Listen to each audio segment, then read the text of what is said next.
마가복음 11장 12절에서 26절까지의 말씀입니다.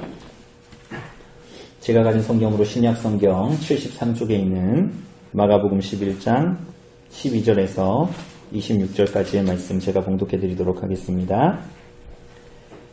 이튿날 그들이 베다니에서 나왔을 때에 예수께서 시장하신지라 멀리서 잎사귀에 있는 한 무화과 나무를 보시고 혹 그 나무에 무엇이 있을까 하여 가셨더니 가서 보신즉 잎사귀 외에 아무것도 없더라. 이는 무화과의 때가 아님이라. 예수께서 나무에게 말씀하여 이르시되 이제부터 영원토록 사람이 내게서 열매를 따먹지 못하리라 하시니 제자들이 이를 듣더라. 그들이 예루살렘에 들어가니라. 예수께서 성전에 들어가사 성전 안에서 매매하는 자들을 내쫓으시며 돈 바꾸는 자들의 상과 비둘기 파는 자들의 의자를 둘러 엎으시며 아무나 물건을 가지고 성전 안으로 지나다님을 허락하지 아니하시고 이에 가르쳐 이르시되 기록된 바 내 집은 만민이 기도하는 집이라 칭함을 받으리라고 하지 아니하였느냐.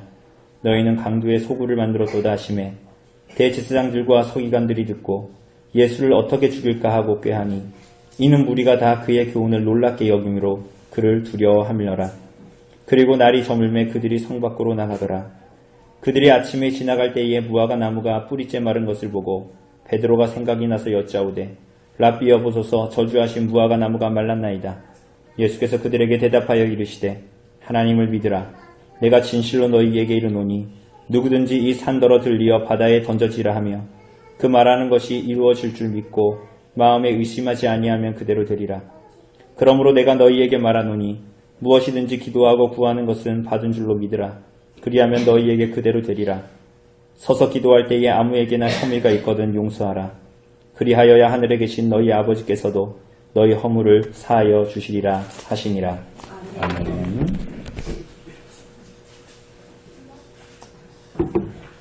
오늘 사랑하는 여러분, 오늘 우리가 보는 이 본문은 우리가 흔히 성전 청결 사건이라고 알고 있는 불리는 본문입니다.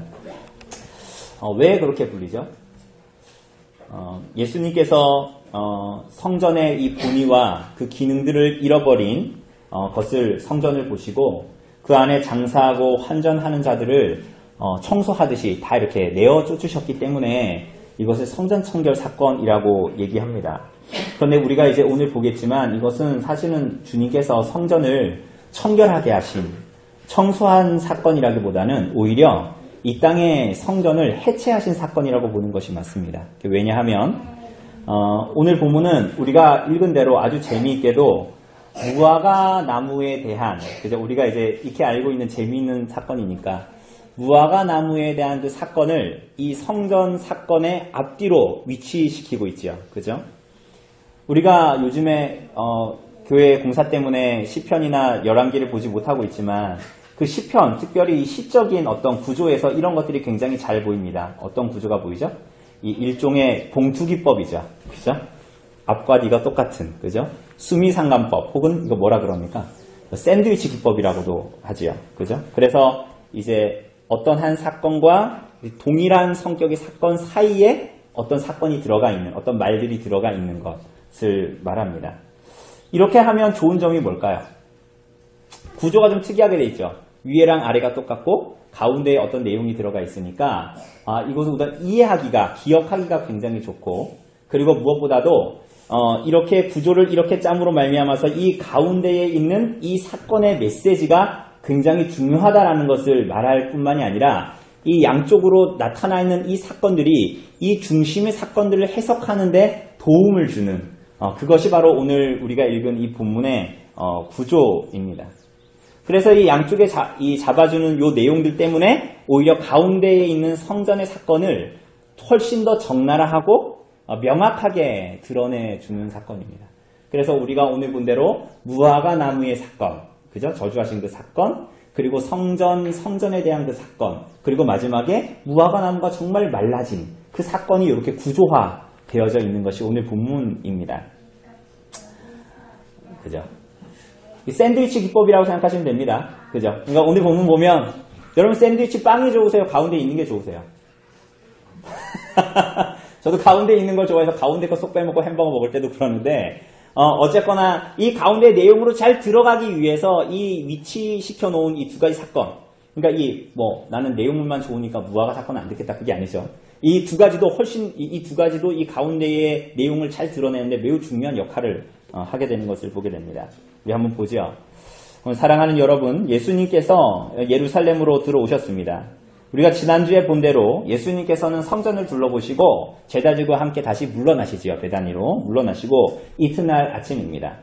그런데 우리가 오늘 읽은 이 12절의 본문대로 예수님께서 어떤 상태였습니까? 예수께서 시장하셨다. 제자들이 배고프다는 얘기를 합니까? 아니죠. 예수님께서 시장하셨다라고 말합니다. 그런데 그때 멀리 보니까 무화과 나무가 있지요. 무화과 나무가. 제가 여기 우리 양쪽에 무화과 나무 있는데 다 댕강댕강 잘라버려서 감나무 마냥 지금 안 나오고 있지만 어쨌거나 잎이 그래도 뿌리에서 막 나오고 있지 않습니까? 그러니까 예수님께서 멀리 보니까 무화과 나무가 있어요. 근데 무화과 나무에서 이제 잎이 있는 것을 이제 보게 된 거예요. 그래서 예수님께서 먹을 것이 있는가 하여 갔더니 열매가 있어요, 없어요? 열매가 없지요. 그래서 예수님께서 배가 고파서 화가 나셨는지 아니면은 예수님께서 뭔가 기대에 부응하지 못한 무화과 나무에 화가 나셨는지 그 나무를 저주하시죠. 뭐라고 저주하십니까? 이제부터는 앞으로 사람이 그 무화과 나무에서 열매를 따먹지 못할 것이다 라고 저주하십니다. 그러니까 어떤 사람들은 이 장면을 보고 예수님의 성품과 안 맞다라는 거예요. 그러니까 무화과 나무가 무슨 죄냐는 거예요. 예수님의 성품과 맞지 않으니까 이 사건은 좀 이해하기가 좀 힘든 사건이다라고 주장하기도 합니다. 여러분 어떻게 생각하십니까? 여러분 이 본문 우리가 성경 많이 읽으면서 좀 이거 왜 이랬을까 이런 궁금함이 생기지 않습니까?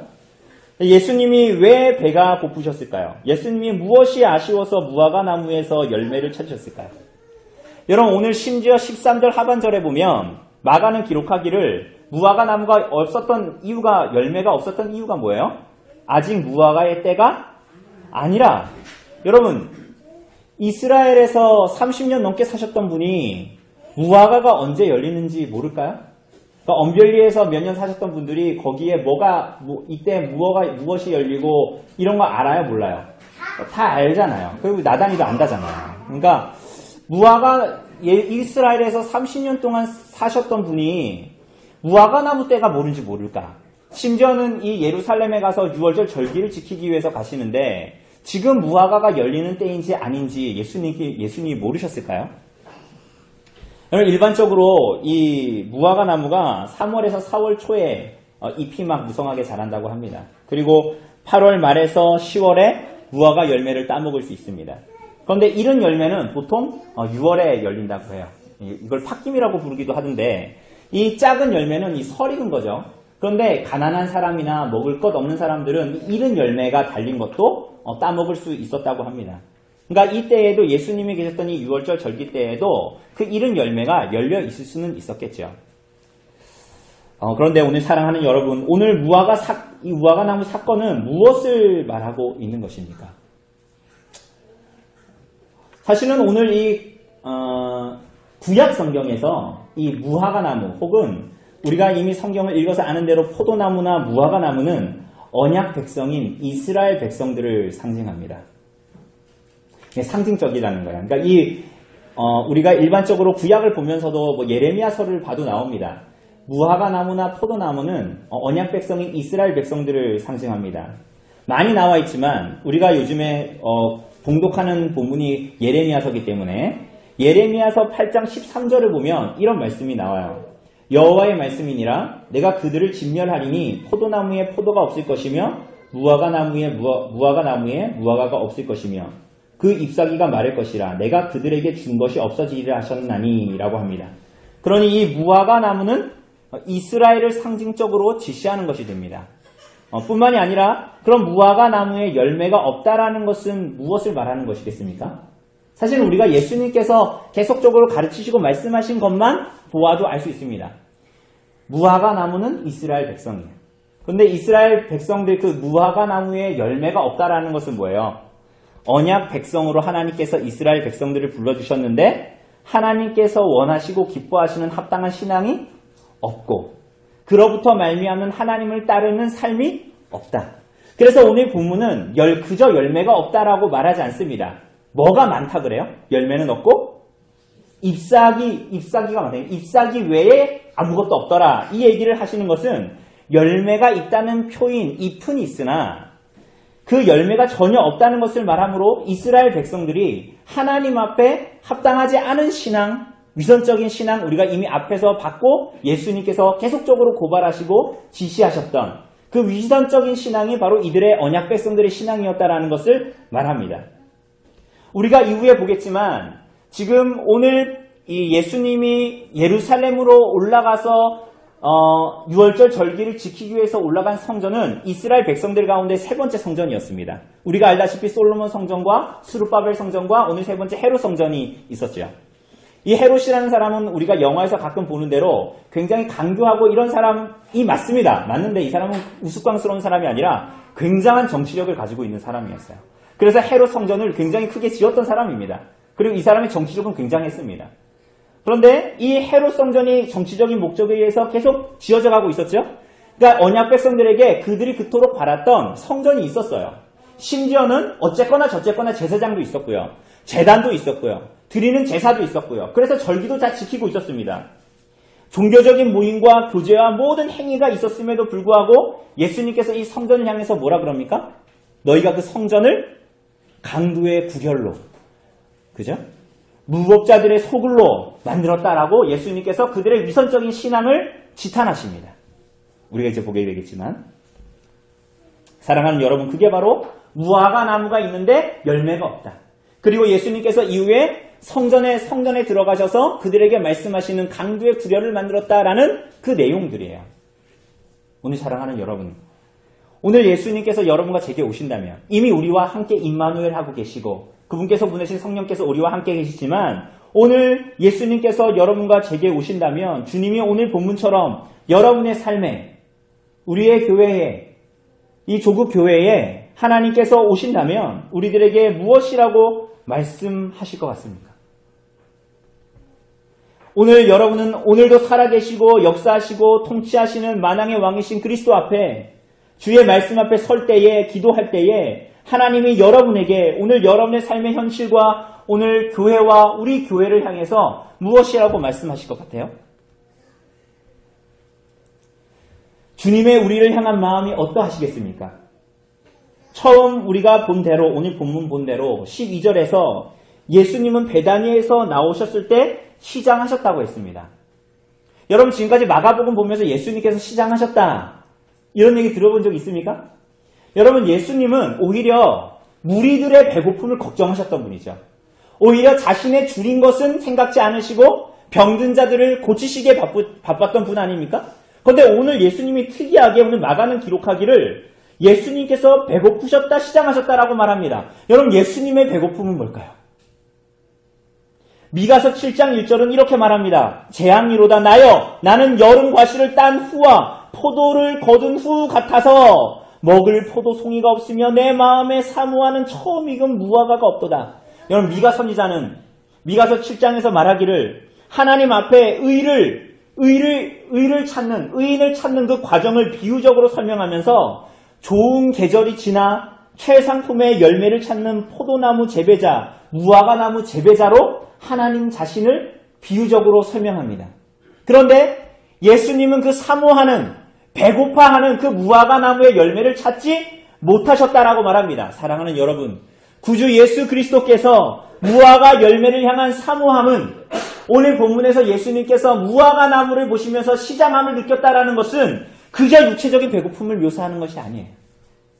오늘 예수께서 이 예루살렘의 마지막으로 올라가셔서 그 무화과나무를 향해서 배고파하셨다라는 것은 그 언약 백성들에게 바랬던 극상품 포도, 무화과나무 열매를 기대하셨던 거예요. 하나님께서 포도나무와 무화과나무를 심으면서 그들에게 기대하셨던 것. 하나님의 마음을 시원케 하는 하나님 앞에 합당한 삶.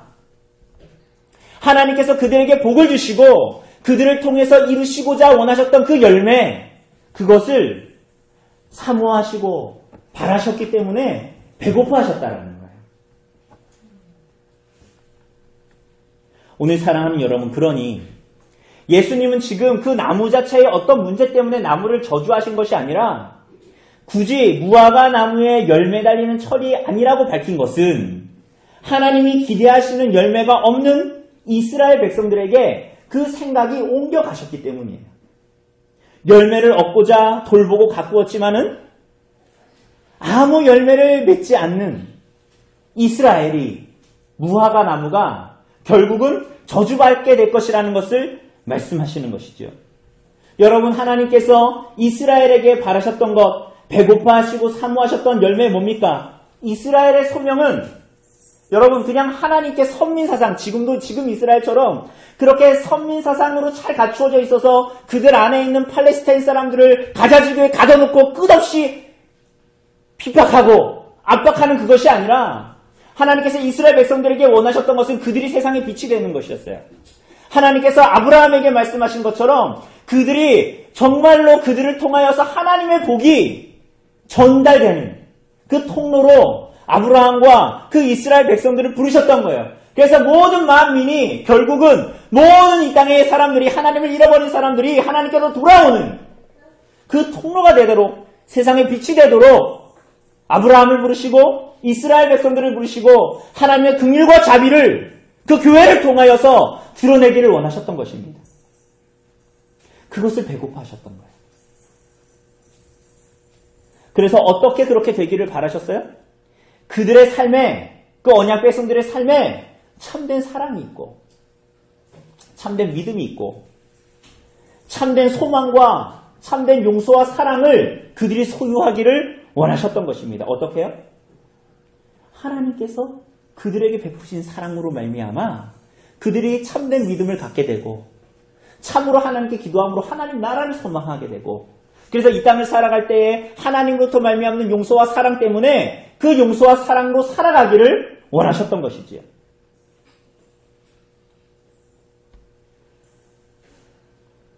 그러함으로 모든 열방이 그 가운데에 하나님의 긍휼과 자비를 목격하고 하나님께로 돌아와 하나님 안에서의 참된 생명을 얻기를 바라셨던 거예요. 그것은 어떻게 나타나야 합니까? 그저 외형적인 성전이 있으니까 성전에서 열심히 예배드리면 됩니까? 오늘 열심히 다른 지방 가서도 주중에 무슨 친구들하고 모임이 있는데도 오늘 그것들 다 마치고 예배당 온 거 너무 감사한 일입니다. 여러분, 그런데 하나님께 열심히 예배하면 되는 문제입니까? 물론 하나님께서 규례대로 말씀하신 대로 예배 드리는 거, 그렇게 살아가는 거 너무나 중요하지요. 그러나 그것의 진정한 의미는 무엇이 되어야 합니까? 하나님이 임재하시는 삶을 하나님 앞에 살아가는 것입니다.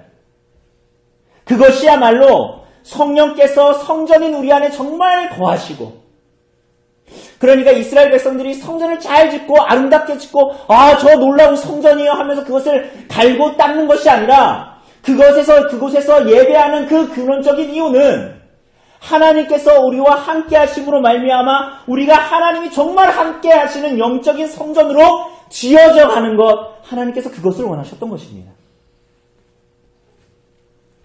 하나님은 그래서 내가 너희와 함께 하겠다라는, 내가 너희와 함께 거하겠다라는 성전을 우리가 열왕기에서 본 대로 약속하신 이유와 목적이 거기에 다 달려 있었던 거예요. 그래서 이스라엘 백성들 가운데에 내 이름을 두겠다. 내가 저 성전에 내 이름을 두겠다. 너희가 여기 와서 기도하면 내가 듣겠다. 이 성전을 향하여 기도하면 내가 듣겠다라고 약속하신 것입니다. 그래서 어떻게 해요? 언약의 백성들이 하나님의 뜻이 무엇인지를 분별하여 살고 하나님께서 어떻게 살아야 가야 하는지를 우리가 가르침받고 그분 앞에 내가 순종하며 살아갔을 때에 참 하나님 안에서의 안식과 평강을 누리는 삶을 우리들에게 허락하시고, 그렇죠?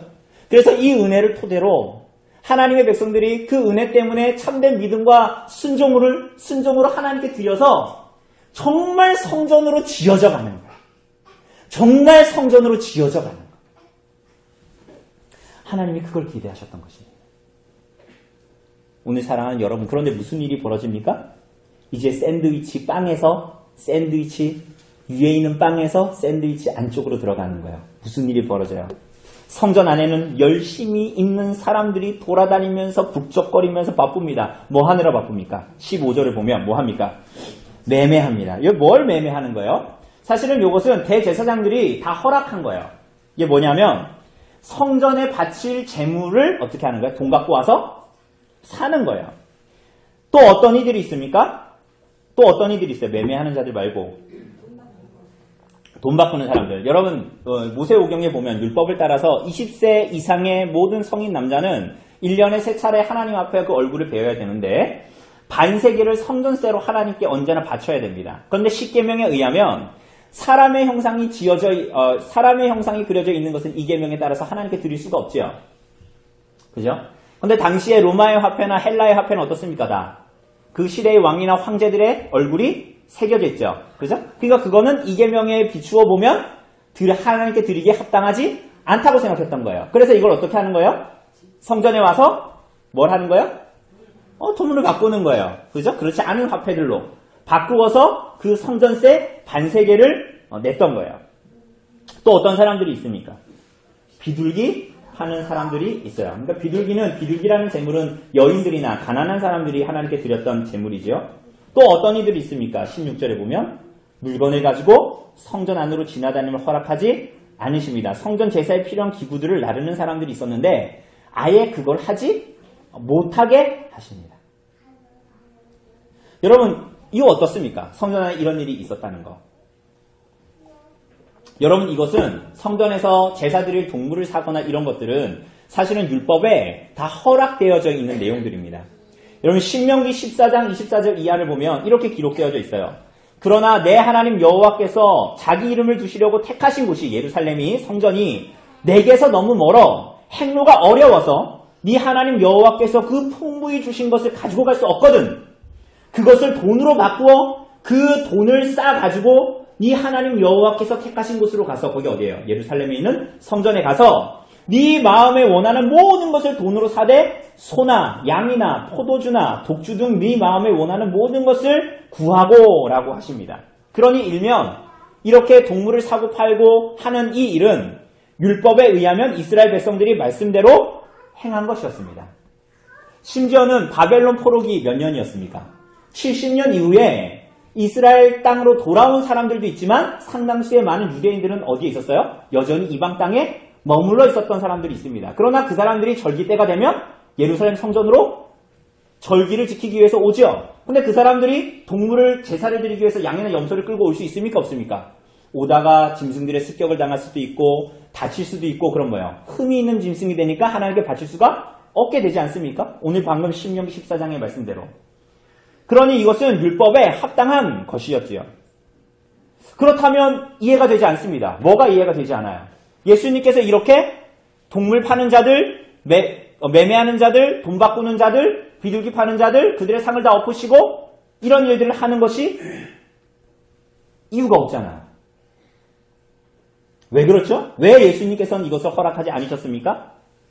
이 성전이 결국은 하나님의 은혜를 강구하고 하나님께 은혜와 자비를 구하며 하나님께 가난한 마음으로 하나님께 드려지고 그러므로 말미암아서 참된 성전으로 지어져가는 그 본래의 목적과 기능에서 벗어나 있는 성전의 모습을 오늘 그대로 보여주고 있기 때문입니다. 스가랴서 14장 21절을 보면 여러분 한번 저는 이렇게 읽고 지나가지만 여러분 나중에 그 나눔지 보면 거기에 주소가 다 나와 있으니까 한번 찾아보십시오. 스가랴서 14장 21절을 보면 예루살렘과 유다의 모든 소치 만군의 여호와의 성물이 될 것인즉 제사 드리는 자가 와서 이 소치를 가져다가 그것으로 고기를 삶으리라. 그날에는 만군의 여호와의 전에 가나안 사람이 다시 있지 아니하리라 라고 말합니다. 그 성전에 가나안 사람이 다시 그 회복된 성전에는 가나안 사람이 다시 있지 아니하리라 하고 스가랴서가 끝납니다. 그런데 여기서 이 가나안 사람이라는 것은 일종의 그 당시의 관용어입니다. 그게 뭐가 있을까요? 뭐 누구 같은 놈 하면은 우리가 관용어로 어떤 단어를 쓰잖아요. 그것처럼 가나안 사람이라고 하면 일상적으로 쓰던 관용어예요. 그래서 가나안 사람은 뭐냐? 도덕적으로 타락하고 의식적으로 부정한 사람을 일컫는 관용어가 바로 가나안 사람이었습니다. 그런데 히브리어 성경을 아람어로 번역한 성경은 탈굼역이라고 하는데 그 탈굼역에 보면 오늘 이 스가랴서 14장 21절에 여호와의 전에 가나안 사람이 있지 아니하리라 라고 기록된 이것을 뭐라고 번역하냐면 여호와의 전에 상인이 다시 있지 아니하리라 라고 기록합니다. 그러니까 이것은 구주 예수 그리스도로 말미암아 도래하고 완성될 참된 성전이 무엇이냐, 그리고 오늘 본문에 나타나는 11장의 이 성전의 청결 사건, 성전 해체 사건이 무엇인지를 잘 보여주는, 예견하는 본문이라고 할 수가 있습니다. 여러분, 더군다나 이스라엘 백성들이 지금 이 물건을, 짐승들을 사고 팔고 환전하는 이 장소가 어디라고 그랬습니까? 성전이라고 그랬습니다. 그런데 15절을 보면 예수님은 분명히 성전에 들어가셨습니다. 그런데 이 성전은, 당시의 헤롯 성전은 세 군데로 구별이 되어져 있습니다. 첫 번째로 성전의 가장 안쪽에 있는 것은 유대인 남자들의 뜰입니다. 여기는 혈통적으로 유대인들, 남자들만 들어갑니다. 그리고 할례를 받은 개종자들만, 남자들만 들어가는 유대인 남자들의 뜰이 있습니다. 그리고 동심원을 그리면 되겠죠? 그리고 그 바깥쪽에는 뭐가 있을까요? 유대인 여인들의 뜰이 있습니다. 유대인 여인들은 여기서 예배를 드리는 거예요. 그리고 그 맨 바깥에는 뭐가 있을까요? 이방인의 뜰입니다. 그래서 여기는 하나님을 믿지만 할례받지 않은 사람. 사도행전에 보면 누가 나타나요? 고넬료 기억하십니까? 이 고넬료가 하나님을 경외하나 할례받지 않은 이방인이었어요. 그러니까 하나님을 경외하는 자, 그런 무리들이죠.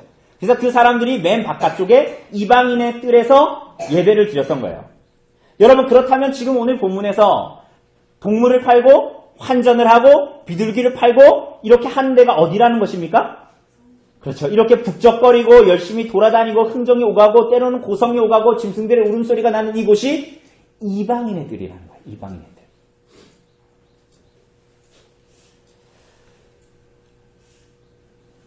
이방인들이 와서, 하나님을 경외하는 자들이 와서 하나님을 찾아서 예배하는 곳에서 지금 뭐 하고 있는 거야? 열심히 분주하고 시끄럽게 제사 드린다고 막 이 일들을 하고 있는 것입니다. 심지어는 이 이방인의 뜰에는 소레크라는 담이 있었대요. 그래가지고 이방인의 뜰을 명확하게 구분을 해놓았다고 합니다. 그러니까 이방인을 완전히 구분시켜 놓은, 예배를 드리긴 드리는데 완전히 구별시켜 놓은 담을 만들어 놨어요. 그래서 여기에는 벽에는 또 뭐라고 경고문을 써놨습니다. 뭐라고 써놨냐면, 아주 재미있게도 이방인들은 다 봐라, 헬라어, 아람어, 그리고 라틴어로 기록해놨다고 합니다. 뭐라고 기록해놨냐면, 어떤 이방인도 성전을 둘러싸는 철책과 울타리 안으로 들어가서는 안 된다. 누구든지 이를 어겨 붙들리는 사람은 반드시 죽을 것인데 이에 대한 책임은 그 자신에게 있다. 무슨 말입니까? 오늘 이 성전은 우리들에게 무엇을 보여줍니까? 이스라엘 백성들에게 하나님은 그들을 통하여 살아계신 하나님이 증거되고, 그들을 통하여 그들이 하나님께서 주시는 복의 통로가 되기를 바랐지만은 그들은 어떻게 했어요? 열심히 했지요. 부지런히 했지요. 시끄럽고 북적거리는 예배, 열심으로 예배를 드리면서 하나님께 나아갔지만 그것이 결국은 뭐라는 거였어요? 이방인이 하나님께 나아가는 제사를 모두 다 거부하게 만들고, 그죠? 그리고 오히려 자기 자신이 전혀 부인되지 않고, 오히려 하나님을 예배하기는 예배하지만 자기 자신에게 함몰되고, 자기 자신이 전혀 부인되지 않는 자기 자신만을 가꾸는 종교성으로만 그들의 모든 예배와 하나님 앞에서의 성전에서의 예배드림이 나타났던 거예요. 그들이 열심히 하나님을 예배했어요. 열심히 활동적으로 예배했다고요. 열심히 특심이었다고요. 그런데 이 모든 것들에는 하나님 앞에서의 자신의 심령의 변화, 그래서 이웃과 형제들을 사랑하고 돌보는 진정한 사랑은 자리할 자리가 없었던 거야. 성전이라고 해놨는데 하나님께서 성전을 지으신 목적과 기능은 다 도외시해버리고 여전히 자기 자신을 확장시키고 자기 자신이 부인되지 않고 자기 자신을 더 훌륭하게 키워나가는, 자기를 혐오함이 없고 오히려 내 옆에서 저기 떨어져서 기도하는 세리와 바리새인을 멀리하는, 철저히 종교 속으로 견고해지는 예배를 이스라엘 백성들이 드렸던 거야. 교회라고 부르지만은, 성전이라고 부르지만은 형제와 지체들을 기다릴 힘은 없고, 교회라고 하고 성도라고 불리지만은 그들 안에 있는 분노와 원망을 다스릴 방도도 모르고 용서도 모르고, 하나님을 만나고 그분을 예배한다고 하지만은 자기 자신의 몹쓸 인격이 부인됨으로 말미암아서 사람들 앞에 드러나야 되는데 전혀 그러한 것들이 증거되지 않아요. 그것이 당시의 성전의 모습이었습니다. 그것은 오늘날 하나님의 계명들이 다 도외시되고, 우리가 요즘에 십계명을 공부하고 있지만 이 모든 십계명의 가르침이 도외시되고 그저 복음으로 구원받고 자신의 삶을 열심히 살면 복받고 부자 되는 것을 바라는 것과 전혀 다를 바가 없는 삶입니다. 예수님이 그래서 오늘 우리들을 찾아오면 뭐라고 말씀하실까요? 오늘 이 땅의 조국의 교회와 우리들의 삶을 바라보면 오늘 주님께서 무엇이라고 말씀하실까요? 그 삶과 그 성도들의 삶과 교회와 성전된 그 그리스도의 몸을 보면서 오늘 주님께서 무엇이라고 말씀하실까요? 대단히 분주하고 열심히 산 것 같지만 전혀 하나님과 상관없이 살아가고 하나님의 뜻에 잇대어 말씀에 잇대어 하나님의 목마름과 배고픔이 무엇인지를 바라보며 살아가는 삶이 아니라 그저 그렇게 자기 자신을 여전히 확장하며 살아가기를 갈망하고 계명이 어디에 있습니까? 우리가 십계명을 봉독하지만 십계명 봉독이 우리 마음에 잘 안 와닿는 이유가 뭐예요? 십계명과 전혀 상관없는 삶을 살기 때문이에요. 십계명을 공부하지만 그것이 내 삶에 투영되는 삶을 살고 싶지 않기 때문에 이게 아무렇지가 않은 거예요.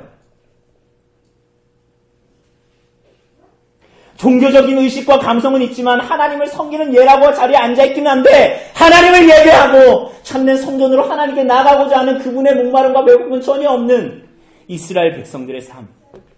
오늘 여러분과 저의 삶은 아닙니까? 사랑하는 여러분 어떻습니까? 주님께서 이들을 다 몰아내시고 무엇이라고 하시죠? 내 집은 만민이 기도하는 집이라 칭함을 받으리라고 하지 아니하였느냐? 너희는 강도의 소굴을 만들었다. 이스라엘 백성들은 성전에서 이방인들을 몰아내고 오히려 그들이 기다렸던 그 메시아는 뭘 해야 돼요? 이방인들을 그들의 땅에서 몰아내고 지금 이스라엘 사람들이 하는 그 팔레스타인 사람들에게 하는 것처럼 자신들의 땅에서 몰아내기를 기대했지만 오늘 예수님은 뭐 하십니까? 오히려 이방인의 뜰에서 모든 상인들을 쫓아내십니다. 오히려 이방인들이 하나님을 예배하게 하십니다. 이방인의 뜰에서 하나님을 찾기를 방해하는 모든 이스라엘 백성들을 쫓아내시죠. 여러분 이 본문은 오늘 이 내 집은 만민이 기도하는 집이라 이 말씀은 이사야서 56장 7절의 인용입니다. 56장의 내용이 뭐죠? 이 하나님의 구원이 예전에 배제되었던 사람들, 고아, 쫓겨난 사람들, 이방인들에게 확장되는 내용이 이사야서 56장의 내용입니다. 그래서 배제되었던 모든 사람들이 하나님의 성전으로 구원의 소식을 듣고 돌아오는 내용이 56장의 내용이에요. 이렇게 성전은 하나님께 나아가 은혜를 구하고 하나님께서는 그 은혜와 긍휼을 베푸시는 장소입니다. 그래서 동일한 기사를 기록하고 있는 마태복음 21장 14절을 보면 예수님은 이 장사하는 이스라엘 사람들을 성전에서 쫓아내시면서 동시에 곧바로 맹인과 조는 자들을 거룩한 성전에서 치유하십니다. 이스라엘 사람들을 쫓아내시고 오히려 그 성전에 부정한 자들, 그 성전에 합당하지 않은 자들, 맹인과 조는 자들을 성전에서 고치십니다. 성전 안임에도 불구하고 그들이 예수님께 나와 고침을 받게 하십니다. 곧 성전이 이렇게 영적으로 불구인 모든 사람들이 온전케 되고 고쳐지는 하나님의 은혜가 베풀어지는 곳이 바로 성전이다. 성도들의 모임이다. 그리스도의 몸인 교회다. 오늘 이 땅의 유일한 소망인 교회다라고 얘기하는 것입니다. 사랑하는 여러분, 그렇다면 만민의 기도하는 집인 성전이 강도의 소굴이 되었다는 것은 뭡니까? 환전하고 동물 파는 사람들이 너무 큰 차익을 남기면서 바가지를 씌웠다라는 말입니까? 물론 맞습니다. 여기서 나오는 많은 이익들을 누려서 대제사장들이 다 자기 주머니에 입마에 뽑게 됐어요. 그러나 오늘 본문에 나오는 강도라는 단어는 차라리 역도라고 번역하는 것이 맞아요. 역도가 뭡니까? 나라를 반역하려고 하는 역적입니다. 역적. 무슨 말입니까? 하나님의 통치를 전혀 거부하고 하나님의 나라를 전복시키려고 하는 일들을 높고 낮음에 상관없이 모든 이스라엘 백성들이 동일하게 했던 거예요. 성전이라고 불림받은 곳에 예배 드리면서 하고 있었다니까요. 그러면서도 이들은 끊임없이 하나님의 통치를 거부하는 사람들로 살아가는 거예요.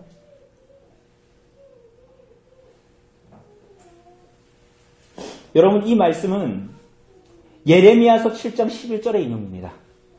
여러분, 예레미야서 7장은 무슨 내용입니까? 예레미야 선지자가 눈물로 고발하는 내용이에요. 무엇을 눈물로 고발하죠? 이스라엘 백성들을 고발해요. 성전에서 하나님을 예배하고 하나님 우리 지켜주실 것이죠. 이렇게 얘기하는 사람들에게 고발하기 시작합니다. 무엇을 고발합니까? 성전에 대한 이스라엘 백성들의 엉뚱한 기대와 환상을 고발합니다. 그 엉뚱한 기대가 뭡니까? 나 태어나면서부터 혈통적으로 이스라엘 백성이야. 나 금수저 물고 태어났어. 나 우리 집 모태신앙이거든. 모태신앙 몇 대째인지 몰라. 이런 사람들이 하나님을 거역하고 악을 행하면서도 하나님의 복된 통치가 있는 가나안 땅에 여전히 머물 수 있다라고 생각하는 거예요. 바벨론과 아수르가 우리를 압박하지만 나 태어나면서부터 모태신앙이야. 야, 나 이스라엘 백성이라니까. 하나님 앞에 끊임없이 악을 행하면서도 하나님의 성전에 대한 환상. 그래서 성전을 뭐처럼 생각하는 거예요? 성경을 뭐처럼 생각하는 거예요? 교회를 뭐처럼 생각하는 거예요? 마법처럼, 부족처럼 생각하는 환상. 그러면서 이 사람들은 뭐라 그래요? 악을 행하며 살면서도 나는 뭐하다? 안전하다. 나는 뭐하다? 구원을 얻었다.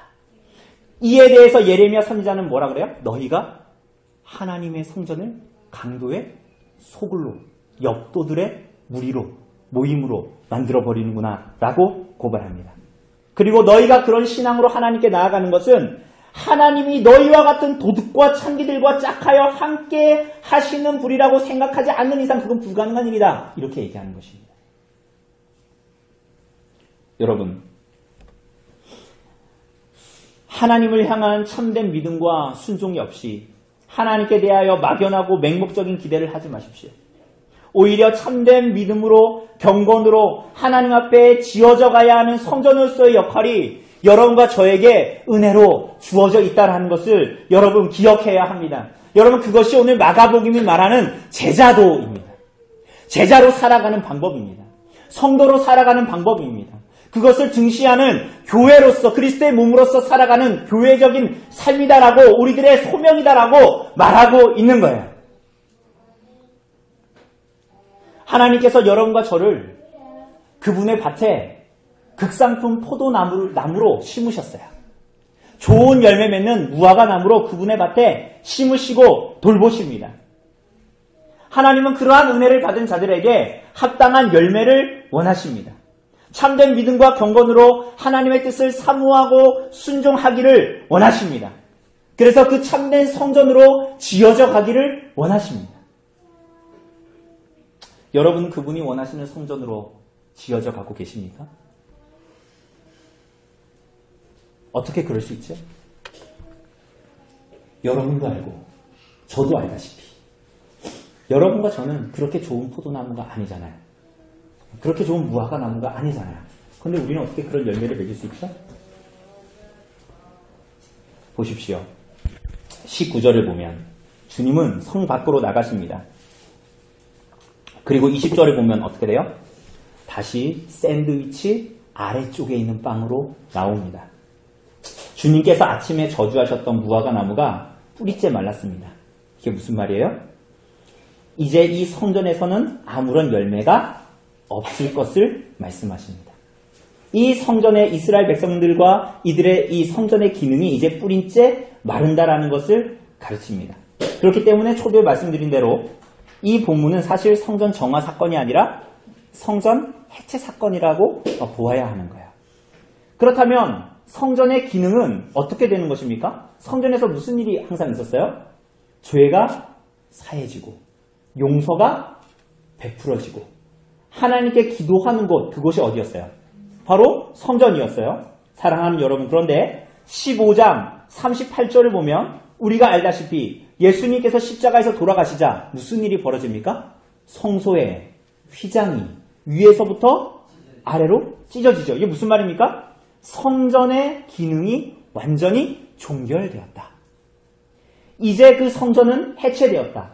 이제 그 누구도 그 성전을 통하여 성전의 제사를 통하여서는 하나님께 나아갈 수 없다라는 것이지요. 그렇다면 우리는 어떻게 하나님께 나아갈 수 있습니까? 이제 십자가 위에서 구주 예수 그리스도께서 죽으심으로 하나님께 나아가 죄의 사함을 받고 하나님의 용서를 받고 하나님 앞에 기도하는 그 모든 것들은 누구를 통하여서만 가능해진다? 유일한 통로가 누구다? 우리를 위해 죽으신 친히 성전 되신 예수 그리스도이시다. 그분의 인격과 그분의 사역밖에 이젠 더 이상 죄사함을 받고 용서함을 받고 하나님의 이름을 부를 수 있는 곳은 아무것도 없다라고 말하고 있는 것입니다. 그래서 우리가 알다시피 지난번에 다루었던 이 요한복음 2장에 보면 유명한 사건이 나오죠. 그 요한복음 2장에서 예수님께서 뭐라 그러십니까? 이 성전을 헐라 내가 며칠 만에? 사흘 동안에 일으키리라 라고 말씀하셨죠. 이건 무슨 말입니까? 이것은 구주 예수 그리스도의 십자가와 부활, 그것을 말하는 것이죠. 그분이 이것으로 말미암아 참된 성전이 되시고 새 성전이 되시고 그러므로 말미암아 그 새 성전 안에서의 새 이스라엘을 일으키시겠다. 그 부활에 참여한 모든 자들이 새 성전에 속한 새 이스라엘로 일으키시겠다라는 말씀이었죠. 오늘 사랑하는 여러분, 그 일은 어떻게 일어나죠? 그 참된 성전이신 그리스도 안에서 성전으로 실제로 지어져 가는 일은 어떻게 일어납니까? 주님께서 친히 맹인과 저는 자들, 마태복음 21장에 나오는 대로 맹인과 저는 자들을 고쳐주심으로 말미암아 그 일이 어떻게 되어지는지를 보여주셨습니다. 예수 그리스도를 만나는 모든 이들은 용서함을 받고 고쳐지고 회복되고 새롭게 됩니다. 그것은 원래 성전에서 되어져야 하는 일이지요. 성전의 주된 목적이라고 얘기했습니다. 왜 그렇습니까? 그것 자체가 성전의 주된 목적이기 때문입니다. 하나님이 거하시는 약속이 있고 임재하신다는 약속이 있는 곳에서 당연히 이루어져야 하는 일인 것이죠. 여러분, 예수님을 만난 사람들 어떻게 됐습니까? 여러분, 마가복음 2장에서 보았던 중풍병자는 어떻게 됐죠? 대제사장에 의해서 죄 용서가 선포되어져야 함에도 불구하고 누구를 통해서 들었어요? 예수님을 통해서 죄 용서에 대한 선포를 들었습니다. 무슨 말입니까? 예수 그리스도, 그분이 참된 성전이시고 이제 그분의 부름을 받은 모든 사람들은 그분 안에서만 참된 성전으로 지어져가는 인생을 살게 될 것이다 라는 것을 미리 예견하시고 그분의 이적과 가르침 속에서 드러내신 것입니다. 뿐만이 아닙니다. 8장과 10장에서부터 10장에서 3번이나 반복적으로 주님께서 말씀하셨던 순환 예고, 그리고 10장 45절에서 말씀하신 자기 목숨을 많은 사람의 대속물로 주려 하신다라는 말씀은 무엇입니까? 성전에서 드려지는 모든 불완전한 제물들과 비교할 수 없는 영단번의 제사를 예수께서 십자가상에서 드린다라는 것을 말씀하신 것이었습니다. 여러분, 1장에 나타났던 나병 환자는 어떻습니까? 5장에 나타났던 혈증 앓는 여인은 어떻습니까? 출애굽기 29장 37절에 보면 제단에 접촉하는 모든 것이 거룩하리라 라고 말합니다. 뭐라고요? 성전에 있는 제단에 접촉하는 모든 것이 거룩하리라. 부정을 정하게 하는 것, 접촉하게 하는 것은 무엇이든지 거룩하게 하는 그리스도께서 자신을 드린 그 완전한 제사, 그 제단 앞에 그 성전이신 분에게로 나아가는 자는 누구든지 새롭게 되고 회복되는 일들이 일어나는 놀라운 시대, 그리스도께서 십자가상에서 죽으심으로 말미암아 부활하심으로 말미암아 그분이 완전한 성전 되심으로 말미암아 그분을 만나는 모든 사람들이 회복되어지고 부정한 혈루증을 앓는 여인이 그분을 만지면 회복되어지는 일, 주님께서 다가가셔서 일으키시면 회복되어지는 일, 죄의 용서가 선포되어지는 모든 일이 성전이신 예수 그리스도로 말미암아 그분의 십자가의 사역으로 말미암아 영단번에 주어지는 새로운 시대가 열렸다라는 것이에요. 여러분, 그 소식이 있는 곳이 교회입니다. 그것을 드러내고 증시하도록 보냄받은 자들이 여러분과 저의 존귀한 삶이고 여러분과 저의 삶이 뭔가 금수저를 물고 나와서 존귀한 것이 아니에요. 이 그리스도의 십자가와 부활에 참여하는 자로 이 땅에 존재하고 있기 때문에 그 교회가 존귀한 것입니다. 그리스도인들의 삶이 존귀한 것입니다. 여러분과 저의 삶이 세상의 사람과 같지 않은 것이에요. 세상에 의해서 기준 삼아지는 것이 명시되어지고 도장 찍어지는 삶이 아닌 것입니다. 성경에 의해서 정의되어지는 삶. 성경에 의해서 교회가 정의되어지는 삶. 그것이 성도의 삶이고 제자의 삶이고 교회인 것이라고 주님께서 말씀하고 있는 거예요.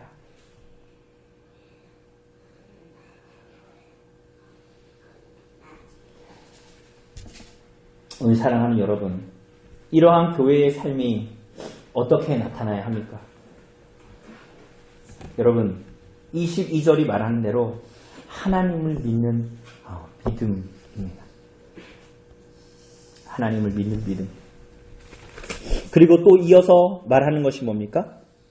하나님께 나아가는 기도입니다. 그리고 마지막에 보면 이 기도의 성격은 하나님께서 응답하시는 기도의 성격은 뭐예요? 용서입니다. 그러니까 이렇게 부름을 받은 모든 성도들과 교회의 삶의 특징은 그야말로 믿음과 소망과 사랑인 거예요. 그래서 이 본문에 보면 이 교회의 성격 특징, 그러니까 어떻게 해야 된다라는 조건이라기보다는 그 성전과 제사의 본질을 그대로 받아들인 사람들, 하나님을 향한 온전한 믿음, 그리고 그분에 대한 온전한 믿음 때문에 그들이 참으로 하나님 앞에 기도하게 되고 그 기도의 성격, 하나님께서 그들의 기도를 어떻게 받아주시는가 하는 것은 그들이 받은 용서와 사랑 때문에 우리의 형제를 용서할 때에 하나님께서 그것을 받아주시겠다는 거예요. 이것을 잘못 읽으면 마치 용서하는 것이 조건이 되는 것 같지만 여러분 그렇지가 않습니다. 놀랍게도 우리가 주기도문을 공부하면서도 본 것처럼 그리스도께로 용서함을 받아 그분의 부활에 참여하게 된 모든 자들이 자연스럽게 그분의 인격과 삶을 받아 그 안에서 살아가는 삶이 용서와 사랑으로 나타나야 하기 때문에 그것을 말할 때에 너희의 기도가 하나님께 받아들여지는 것은 너희가 그들을 용서하기 때문이다라고 말씀하시는 것이죠. 그래서 25절을 보면 뭐라 그래요? 아무에게나 혐의가 있거든. 이거 다르게 말하면 누구를 탓하는 어떠한 것이 있다면 용서하라는 것입니다. 하나님께서 우리와 동행하시고 우리들의 기도를 들으시고 무엇보다도 하나님께 용서를 구하는 기도에 응답하시는 것은 우리가 다른 이의 허물을 용서하는 여부에 있다. 이것을 반대로 말하자면 그리스도의 인격과 사역을 믿고 자기를 부인하고 그분을 따를 것인가에 속해 있다라는 것입니다. 우리가 구약의 성전의 제사의 용서의 조건은 뭐였어요? 적절한 제물, 규례에 따른 적절한 절기의 제사인 것이었지요. 그러나 이제 새로운 예수 그리스도로 말미암는 성전에서의 용서의 근거는 뭐예요? 다른 이의 허물을 용서한다.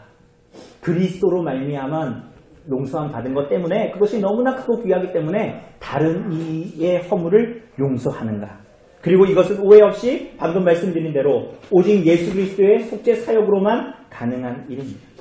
그리스도로 말미암는 용서함을 받은 죄인만이 다른 이의 허물을 용서할 수 있기 때문이지. 구주 예수 그리스도에게서 죄사함을 받은 중풍병자, 그분과 접촉하고 그분을 알게 되어 참으로 부정해서 회복된 자들만이 다른 이를 용서하고 용납하고 받을 수 있게 된다는 말입니다. 그렇게 참된 성전으로 지어져가는 자들이 바로 제자들이요, 성도요, 교회다라고 주님께서 말씀하십니다. 오늘 사랑하는 여러분, 하나님께서 여러분에게 배고파하시고 사모하시는 합당한 열매를 맺으시기를 바랍니다.